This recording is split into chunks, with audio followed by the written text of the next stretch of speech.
이사야 43장 16절에서 21절 말씀 한 절씩 교독하시겠습니다.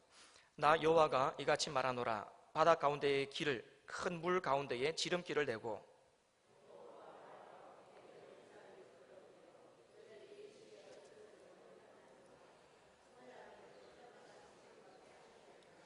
너희는 이전 일을 기억하지 말며 옛날 일을 생각하지 말라.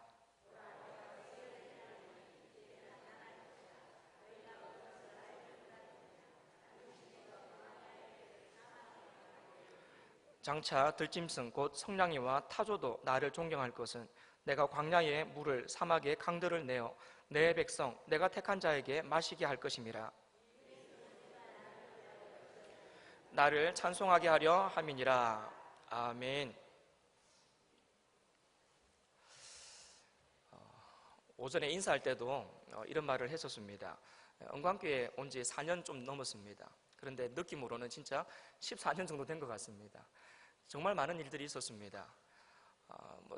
교회가 수안으로 이사를 가고 수안과 중앙이 분립이 되고 그러한 가운데 처음에 교회가 너무 휑했다가 또 서서히 사람들로 채워지고 이렇게 교회로 이렇게 다시 이렇게 채워지는 이 과정, 이 과정들을 우리 하나님께서 우리 은광교회 성도님들과 함께 저를 함께 이제 사용하여 주셨다라는 생각들을 해봅니다. 그리고 이런 생각들을 하면서 결국은 하게 되는 고백은 이런 고백입니다. 하나님이 함께 하셨습니다. 하나님이 도와주셨습니다. 하나님의 은혜입니다. 결국은 이런 고백밖에는 할 고백이 없습니다. 교회적으로 볼 때 참 힘든 순간도 많았고 이 교회가 진짜 앞으로 어떻게 될까 싶은 그런 걱정이 되던 순간도 많았지만 우리 살아계신 하나님께서 하나님의 교회를 하나님의 교회로 여기까지 인도해 오신 줄을 믿습니다. 그리고 앞으로 더 좋은 교회로 또 하나님께서 세워주실 것도 믿습니다. 이 시간은 우리를 이렇게 한결같이 보호하시고 인도하시는 하나님에 대해서 말씀을 나누려고 합니다. 더 이상 저하고 은혜 나눌 시간 없으니까요, 마지막이다 생각하고 말씀을 통해서 큰 은혜 받으시기를 바랍니다. 우리를 인도해 가시는 하나님에 대해서 깊이 묵상을 해보면요, 성실이라는 단어가 떠오릅니다. 참 하나님 성실하시게 우리를 인도해 가고 계십니다. 성실하게 우리를 위하여 일하고 계신 우리 하나님이십니다. 이것은요, 지금 우리뿐만 아니라 이스라엘 때부터, 그때부터도 하나님은 마찬가지셨습니다. 하나님은 자기 백성을 늘 성실하게 인도해 가셨던 분이셨습니다. 이스라엘을 향해서 하나님이 늘 일을 만드셨고 그 만드신 일을 또한 성취하시면서 자기 백성을 이끌어 가셨던 그런 우리 하나님이셨습니다. 우리 하나님이 어떤 식으로 일을 하셨느냐면요, 그 백성들, 자기 백성들이 이 죄에 빠져서 악을 저지르면서 스스로 착각을 합니다. 우리는 아무 문제 없다. 지금도 잘 살고 있다. 우리는 평안하다. 아무 문제 없다. 라고 사람들이 이야기할 때에 하나님이 그들 가운데 일하셨습니다. 너희들 문제 있다. 라고 말씀하시면서 그들 가운데 징계의 일, 그들을 벌하시는 일들을 만드셔서 그 일들을 진행해 가셨습니다. 그렇게 징계가 한참 진행이 되고 있을 때에 백성들이 너무 힘들고 너무 절망스러워서 주저앉아서 이제 우리는 끝났다. 더 이상 우리는 아무런 희망도 없고 소망이 없다 하고 주저앉아 있을 그때에 하나님께서 또 말씀하시죠. 뭐가 끝났단 말이냐? 끝난 게 아니라 지금부터 시작이다 라고 말씀하시면서 일을 하시기 시작하셨던 우리 하나님이셨습니다. 뭔가 백성들이 정말 소망 없고 희망 없는 그 백성들이 뭔가 기대를 가지고 소망을 가질 만한 뭔가 일들을 만들어내시면서 기어코 그 일들을 이루어 가셨던 우리 하나님이셨습니다. 그래서 지금도 마찬가지지만 구약시대 그때도 하나님 하면요, 자기 백성을 위하여 성실하게 일하셨던 그러한 하나님이셨습니다. 구약시대에 그렇게 성실하게 일하셨던 하나님을 오늘 우리가 보고 있는 이유가 뭡니까? 그렇게 성실하게 그때 일하셨던 하나님이 오늘 우리를 위해서도 똑같이 성실하게 일하시고 계시기 때문에 그렇습니다. 우리 하나님이 얼마나 성실하게 자기 백성들을 인도하고 계시는지, 얼마나 성실하게 나를 인도해 가고 계시는지 우리가 이 말씀을 통해서 좀 더 자세하게 살펴보려고 합니다. 오늘 본문에서 이 이사야 선지자는 하나님께서 어떤 일을 하셨는가, 이 일에 대해서 설명하기 이전에 먼저 그 일을 행하시는 하나님이 어떤 분이신가에 대해서 먼저 이야기를 하고 있습니다. 하나님이 어떤 분인가 16절과 17절에 나옵니다. 한번 보시기 바랍니다. 16절과 17절. 나 여호와가 이같이 말하노라 라고 시작하죠. 그러니까 이제 지금부터 여호와가 이렇게 말씀하시는 겁니다. 뭐라고 말씀하셨냐면요, 바다 가운데 길을 큰 물 가운데에 지름길을 내고 병거와 말과 군대의 용사를 이끌어내어 그들이 일시에 엎드러져 일어나지 못하고 소멸하기를 꺼져가는 등불 같게 하였다라고 그렇게 말하고 있습니다. 여러분, 바다 가운데 큰 물 가운데 지름길을 내셨다. 여러분, 이게 무슨 얘기겠습니까? 무엇에 관한 이야기입니까? 출애굽 홍해 바다 사건입니다.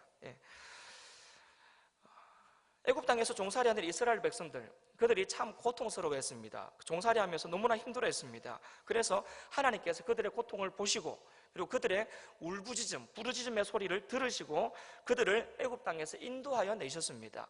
인도하여 내시는 과정에서 앞에는 호계 바다가 가로막혀 있고 양옆에는 큰 산이 있고 뒤에는 애굽의 병사들이 쫓아오고 있을 그때에 백성들은 전부 다 거기서 절망을 하죠. 끝났다, 이제 우리는 더 이상 우리가 도망갈 데도 없고 끝났다, 다 여기서 죽게 되었구나 라고 생각하면서 좌절하고 있던 그때에 하나님께서 바다 가운데 길을 내셨습니다.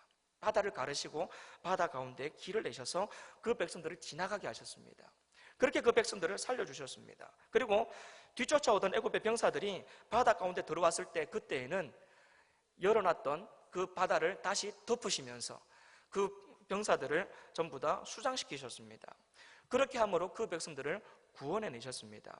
여러분, 이렇게 하나님에 대해서 이런 이야기들을 하는 이유가 뭐냐면요, 하나님은 그만큼 전능하신 하나님이다 라는 것을 지금 이야기하고 있는 겁니다. 바다도 여시고 열었던 그 바다를 다시 덮으시면서 자기 백성을 인도하시고 보호하시는 우리 하나님, 그 하나님은 그러한 전능하신 하나님이시다, 이것을 지금 이야기하고 있는 거죠. 그렇기 때문에 우리 하나님이 전능하신 하나님이기 때문에 그분의 말씀이라면 믿어도 좋다, 이겁니다. 그분이 무슨 말씀을 하시든지 간에 그분의 말씀이라면 믿어도 좋다. 왜냐하면 그분은 그렇게 말씀하신 대로 성취하실 만한 전능하신 능력이 있으신 분이기 때문에 그분의 말씀이라면 믿어도 좋다, 이것을 지금 이야기를 하고 있는 거죠. 하나님은 지금도 우리에게 많은 말씀들을 하십니다. 그리고 말씀하신 그 말씀대로 또한 이루어 가시는 하나님이신 줄을 믿습니다. 여러분, 이 하나님을 그냥 단지 머리로만 아는 것이 아니라 실제로 내 삶 속에서 일하시는 하나님, 하나님의 약속을 성실하게 성취해 가시는 하나님, 그런 나의 하나님, 그런 하나님으로 여러분들이 체험할 수 있기를 간절히 바랍니다. 이렇게 전능하신 하나님이 19절 말씀을 하시죠. 새 일을 행하겠다라고 말씀을 하십니다. 그런데 19절에서 새 일을 행하겠다라고 말씀하시기 이전에 하시는 말씀이 중요합니다. 18절을 한번 보십시오. 18절을 보시면 이렇게 말씀하시죠. 너희는 이전 일을 기억하지 말며 옛날 일을 생각하지 말라라고 이야기를 합니다. 이전 일, 옛날 일, 이게 무슨 일이겠습니까?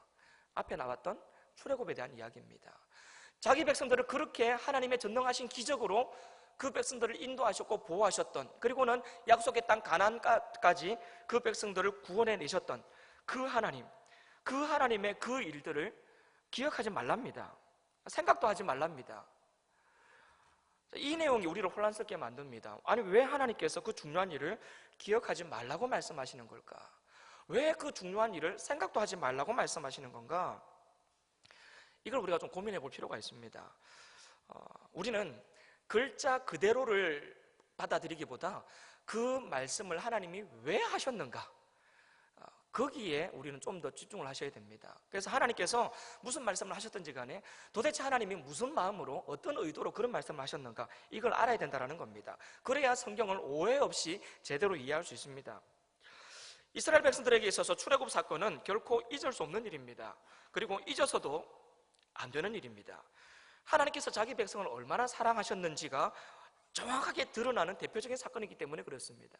그리고 그들이 믿고 따르는 하나님이 얼마나 전능하신 하나님인가가 그대로 드러나는 사건이기 때문에 이 출애굽 사건은 절대 잊을 수 없고 잊어서도 안 되는 너무나 중요한 사건입니다. 그런데 왜 기억하지 말라 그럴까요? 왜 생각도 하지 말라고 말씀하실까요? 백성들이 지금 뭔가를 잘못하고 있습니다. 뭘 잘못하고 있냐면요, 백성들이 전부 다 옛날이 참 좋았는데 그 생각을 하고 있습니다. 옛날이 참 좋았는데, 옛날에는 하나님이 우리와 함께 하셨는데, 이런 마음들을 가지고 있는 겁니다. 지금 이 시대적인 배경을 본다면 이 말씀은 이사야 43장은 결국은 앞으로 일어날 일에 대해서 미리 하나님이 예언하시고 일어날 일에 대해서 말씀하시는 내용이거든요. 이스라엘 백성들이 결국은 바벨론의 포로로 다 끌려갑니다. 잡혀갑니다. 나라는 완전히 멸망하는 상태로 그렇게 됩니다. 그런 상황에서 이스라엘 백성들은 하나님 앞에서 주저하고 절망하고 있는 겁니다. 이 사람들은 주저앉아 있는 겁니다. 옛날이 좋았는데, 옛날에는 하나님이 우리와 함께 하셨는데, 그때는 하나님이 바닷길도 여셨고 바다도 덮으시면서 우리를 보호하셨고 반석에서 물도 내셨고 만나도 내려주셨고, 그때는 그랬는데 왜 지금 하나님은 우리를 이렇게 노예 생활하도록, 포로 생활하도록 그냥 놔두시는가? 그때는 하나님이 우리와 함께 하셨는데 지금은 하나님 어디 계신가? 자, 이런 식의 절망들을, 좌절들을 하고 있는 거죠.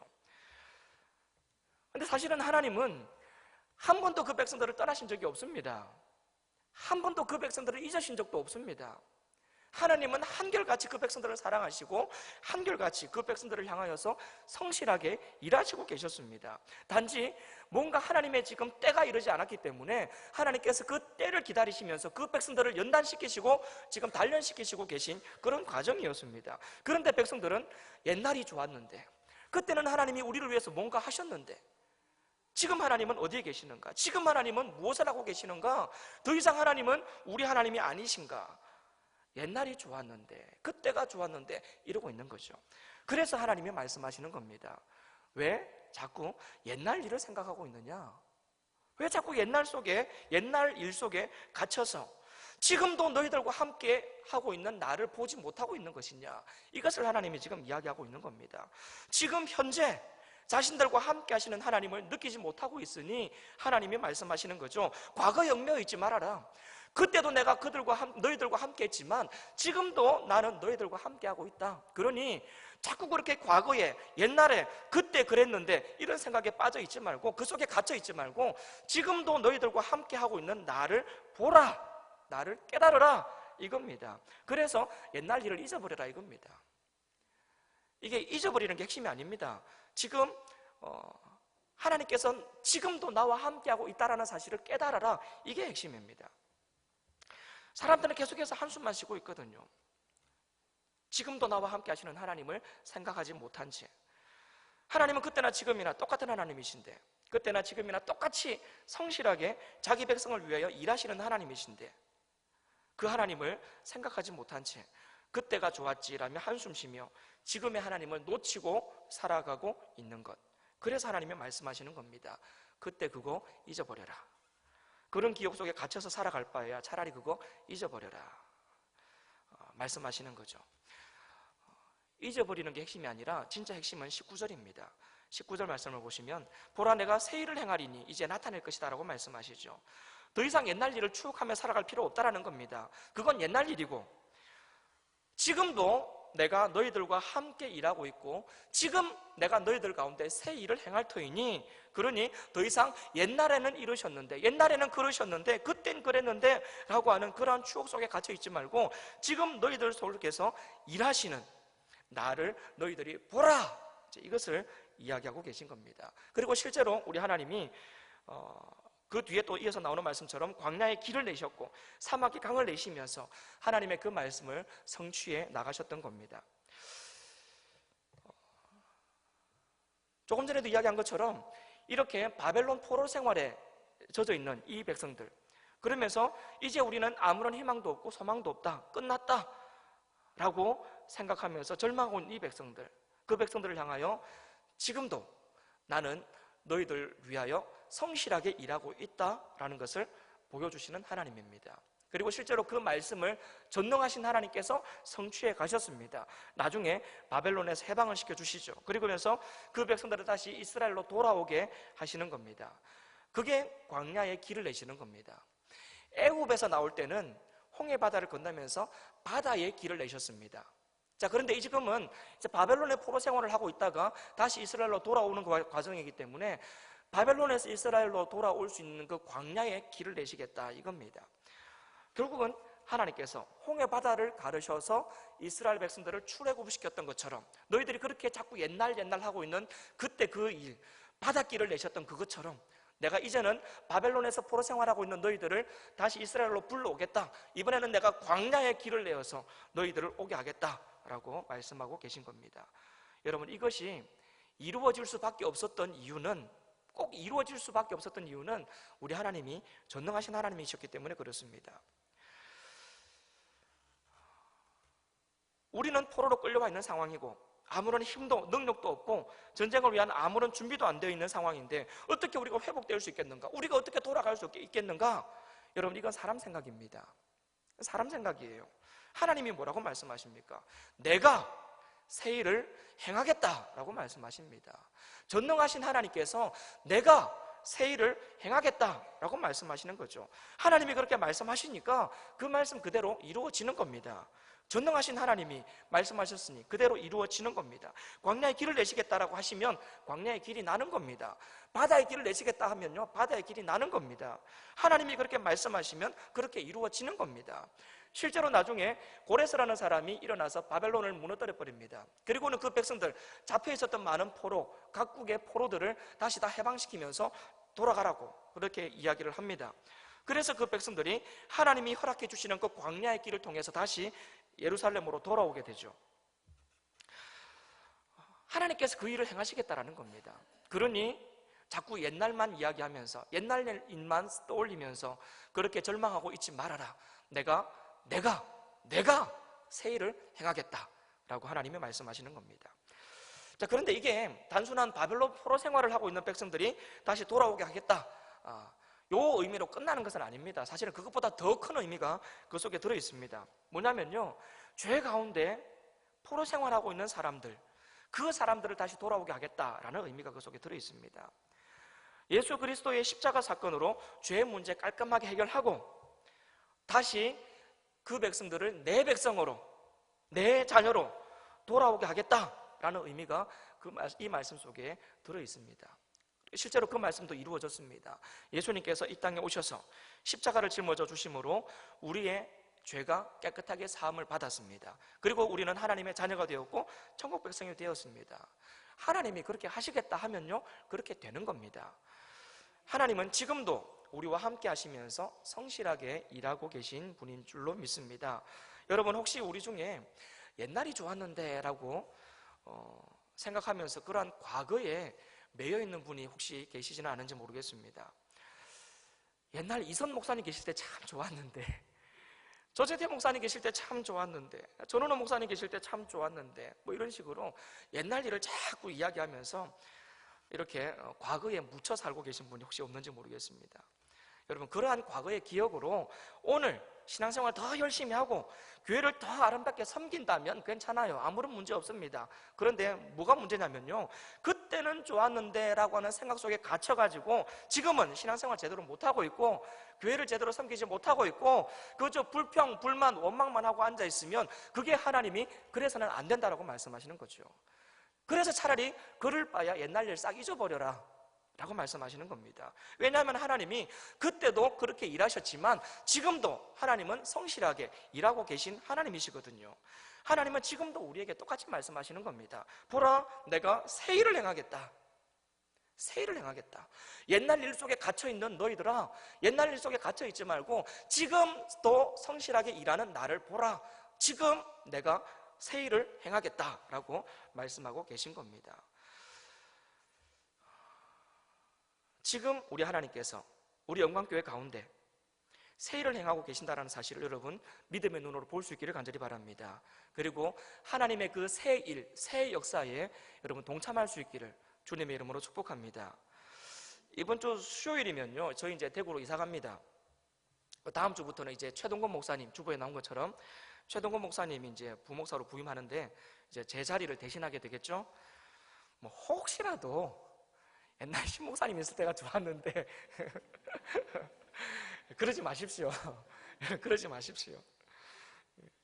그러지 마십시오. 이제 이전 일은 지나갔다 여러분 생각하시고 새 사람과 함께 새 일을 행하시는 하나님을 기대하시기를 바랍니다.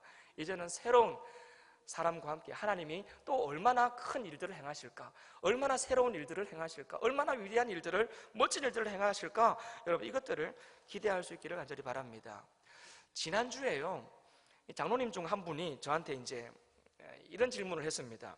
목사님, 이제 가는 마당에 한번 솔직하게 이야기해 보십시오. 그러면서 뭐라 그러느냐면요, 우리 교회가 잘 될 것 같습니까? 안 될 것 같습니까? 어차피 가는 마당에 한번 솔직하게 이야기해 보십시오. 여러분, 제가 뭐라고 대답했을 것 같습니까? 제가 이렇게 대답했습니다. 담임 목사님이 하라는 대로 그냥 그대로 해보십시오. 그러면 잘 될 겁니다. 제가 그렇게 대답했습니다. 담임 목사님이 하자는 대로만 잘 하십시오. 그러면 은광교회 잘 될 겁니다. 여러분, 이게요, 웃자고 하는 얘기가 아니고 이게 정답입니다. 사람마다 생각이 다를 수 있습니다. 의견도 다를 수 있고요. 그런데 틀림없는 사실은 하나님은 은광교회의 영적인 리더십을 담임 목사님에게 주셨다는 겁니다. 담임 목사님이 만약에 공금을 횡령한다든지 여자 문제가 드러난다든지 성경에 없는 엉뚱한 이야기를 한다든지 그러면 따를 수 없겠죠. 그러지 않는 이상 목사님들이 하자는 대로 여러분 순종하십시오. 그래야 교회가 하나가 됩니다. 그래야 교회가 하나가 돼요. 내가 옳다 네가 옳다 서로 여기저기서 이야기하기 시작하면요, 교회가 하나 안 됩니다. 교회 하나 안 돼가지고 무슨 일을 할 수 있겠습니까? 교회가 갈기갈기 찢어져 있는 상태에서 무슨 일을 할 수 있겠습니까? 그래가지고 어떻게 교회가 건강한 교회, 좋은 교회 될 수 있겠습니까? 교회가 하나가 되어야 되는데, 하나가 되기 위해서는 하나님이 허락하신 영적인 리더십, 담임 목사님을 여러분들이 인정하고 100% 순종하고 따라가셔야 됩니다. 그래야 교회가 하나가 될 수 있고 건강할 수 있습니다. 한 가지만 더 살펴보겠습니다. 20절 뒷부분을 보시면요, 하나님께서 사막에 강물을 내어 내 백성 나의 택한 자로 마시게 할 것이다 라고 말씀하고 계십니다. 그리고 21절에도 보면요, 이 백성은 내가 나를 위하여 지었나니 나의 찬송을 부르게 하려 함이니라 라고 말하고 있습니다. 내 백성이랍니다. 나의 택한 자랍니다. 그리고 나를 위하여 지은 나의 찬송을 부르게 하기 위한 내 백성이죠. 여러분, 이것이 바로 하나님께서 오늘 우리를 어떻게 생각하시는가에 대한 내용입니다. 하나님은 우리를 그냥 많고 많은 사람들 가운데 그냥 한 부분의 사람으로 생각하는 것이 아니라 우리를 내 백성이라고 말씀하고 있는 거죠. 내 백성, 나의 택한 자라고 말씀하시는 겁니다. 하나님은 온 인류를 사랑하십니다. 그건 맞습니다. 그런데 온 인류를 사랑하시는 가운데서도 특별히 하나님은 자기 백성을 향하여서 특별한 사랑 그리고 세심한 보살핌으로 우리를 여기고 계신다라는 것, 우리를 바라보고 계신다라는 사실, 여러분 이것을 기억하시기를 바랍니다. 잘 안 느껴지실 수도 있을 것 같아요. 하나님이 그렇게 나를 향해서 내 백성이라 그러고 택한 자라 그러고 하나님이 그렇게 나를 이렇게 사랑하신다 그러는데 잘 안 느껴지실지도 모르겠습니다. 그런데 잘 안 느껴지는 그거는 내 생각이고 내 느낌입니다. 그런데 하나님은 내 느낌이나 내 생각과는 상관없이 하나님은 우리를 특별하게 여기시고 세심하게 돌보시는 우리 하나님인 줄로 믿습니다. 우리가 못 느껴도 그것은 사실입니다. 그렇기 때문에 하나님의 이 말씀, 사막에 길을 내겠고 내가 강들을 주겠고 허락하겠고 사막에 강들을 내겠고 내가 너희들과 함께 하겠다, 광야에 길을 내고 길을 내고 강을 허락하면서 그렇게 너희들과 함께 하겠다, 힘들고 어려운 순간마다 내가 너희들을 지켜주겠다, 옛날에만 그랬던 것이 아니라 지금도 내가 너와 함께 하겠다 라고 말씀하시면서 너는 내 백성이다, 너는 내가 택한 자다 라고 말씀하시는 하나님의 그 크신 사랑, 나를 향하신 특별한 사랑, 이것을 여러분 모두가 체험할 수 있기를 주님의 이름으로 축복합니다. 하나님께서는 보라, 내가 새 일을 행하리니 이제 나타낼 것이다 라고 말씀하고 있습니다. 그러면요, 이제 우리가 당면한 문제가 뭐가 있습니까? 여러분 지금 새 일을 행하겠다라고 말씀하시는데도 불구하고 여러분 마음을 꽉 사로잡고 있는 문제 있죠. 걱정거리, 아무리 기도해도 잘 응답 안 되는 것 같은 그러한 문제들이 아마 있을 거라고 생각을 합니다. 여러분 기억하십시오. 우리 하나님 전능하신 하나님입니다. 우리 하나님 전능하신 하나님입니다. 능력이 없어서 여러분의 그 문제, 고민거리, 기도 제목들 응답하지 않고 있는 것이 아니라는 겁니다. 하나님의 특별한 뜻이 있고 계획하심이 있어서 지금 여러분들을 연단시키시고 단련시키시면서 하나님의 때를 지금 기다리고 계신 거죠. 여러분, 당장 기도가 이루어지지 않는다고 해가지고 불평하거나 원망하지 마십시오. 하나님께서 우리를 향하여 반드시 하나님의 일을 행하여 주실 줄로 믿습니다. 우리를 향한 하나님의 사랑이 이제 곧 우리 눈앞에 펼쳐지게 될 겁니다. 우리를 향해서 성실하게 일하시는 그 하나님 앞에서 우리 역시 성실하게 하나님을 섬기며 찬송하며 나아가는 우리 모두가 될 수 있기를 주님의 이름으로 축복합니다. 대구에 가더라도 은광교회가 참 많이 궁금할 것 같습니다. 지금쯤 은광교회 어쩌고 있을까? 아마 많이 궁금할 것 같아요. 연락하겠죠. 그죠? 누군가에게 전화해서 요즘 은광교회 어떠냐고 물어보겠죠. 그때요, 이런 답변이 들렸으면 좋겠습니다. 신 목사님 나가고 나니까 교회가 너무 좋습니다. 신 목사님 나가고 나니까 교회가 갑자기 부흥하기 시작했고, 신 목사님 나가고 나니까 교회 분위기가 갑자기 너무 좋아져가지고 그냥 요즘 우리 교회 천국 같습니다. 이런 대답 들었으면 좋겠습니다. 진짜로요. 이런 대답 들었으면 좋겠습니다. 꼭 이렇게 될 수 있기를 주님의 이름으로 축복합니다. 기도하겠습니다. 하나님 감사합니다. 하나님의 은혜입니다. 하나님의 은혜이고 하나님의 함께 하심입니다. 성실하게 우리를 인도하시는 하나님의 은혜, 그 사랑 잊어버리지 말게 하시고 하나님의 그 성실하심 본받아서 우리도 하나님을 성실하게 따르며 하나님을 성실하게 사랑하며 살아가는 우리가 될 수 있도록 도와주옵소서. 옛날 일에 얽매여 살아가지 말게 하시고 우리 가운데 새 일을 행하실 하나님을 기대하며 하나님 앞에 더욱더 헌신하며 감사하고 찬송하며 나아가는 우리가 될 수 있도록 주님 도와주시옵소서. 우리 영광교회를 하나님께서 복의 복 가운데 지켜주실 줄로 믿습니다. 여기까지 인도하신 에베네셀의 하나님께서 앞으로도 인도하실 줄로 믿습니다. 그 하나님을 사랑하고 따르고 섬기며 온 성도들이 하나가 되어서 영혼 구원에 앞장서는 우리 영광교회 될 수 있도록 도와주시옵소서. 감사드리며 살아계신 예수님의 이름으로 기도합니다. 아멘.